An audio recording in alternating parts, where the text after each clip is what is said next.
Hey guys, so today we're going to be looking at another final project video thanks to Shanice M who made our wonderful project for today.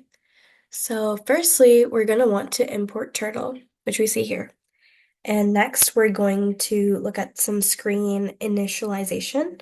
So here we're creating a screen for the game with a black background with the resolution of 800 by 600 and tracer parentheses 0, which disables automatic screen updates, so the animation is smoother. Next, these are our variables for the score, so we can keep track of it. And it initializes the scores at 0 for player 1 and 2.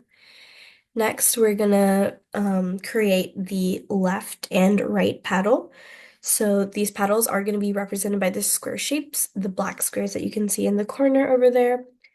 And they're going to be at the left and right sides of the screen, and they will not set they will not draw lines while moving, which is why we have pen up. And then we have the ball creation. Oh, and we have the title for ping pong. Um, we have the ball creation here. So it's a circular ball with a purple color, and its initial movement is going to be it's set with dx and dy, which are both set to 0.5. So that's how it's going to move across the x and y axis. So you can kind of think of it like that. And now for draw, we have the score display. So this is going to display the player's score at the top of the screen. Below, we have some functions that are going to enable the paddle to move. So they're going to let our paddle move up and down. So this is going to work with the W and S on your keyboard, along with the up and down arrow for different players. Now, we have keyboard input. So this is setting up some keyboard listeners, so you can call the respective paddle movement functions based on the user input. Next, for the next function, check if you hit ball. This will check if the ball has collided with the paddle. So if it does hit the paddle, the ball will go into a different direction, the opposite direction. And here's our main game loop.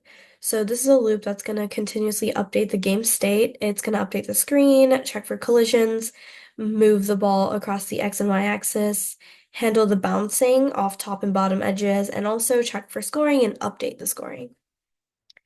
And this is all the logic that we have. So it's things like if the ball goes past the left or right edge of the screen, it's going to reset to the center, reverse its direction, etc., and update the player's scores and display the scores. Further below, we have paddle collision detection.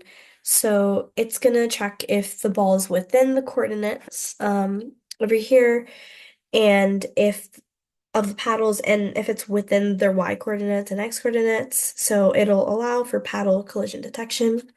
So overall, this just created a simple two-player ping pong game where you can control your paddles back and forth, and it handles input, user input, ball movement, collision detection, and scoring. So let's play the game. I'm going to be using the up and down arrows to hit the ball.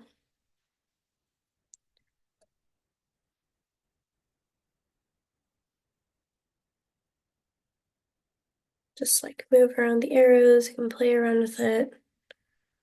You can play with a friend, two-player game. Yep, so it lets us hit the ball.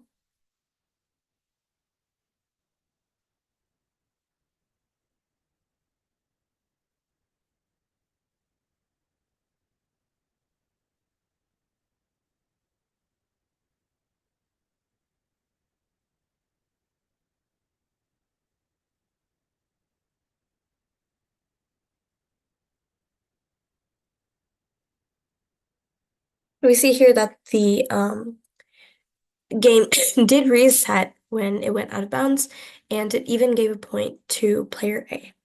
So that's all we have for our final project video today. I hope we got some good inspiration from that. Thank you.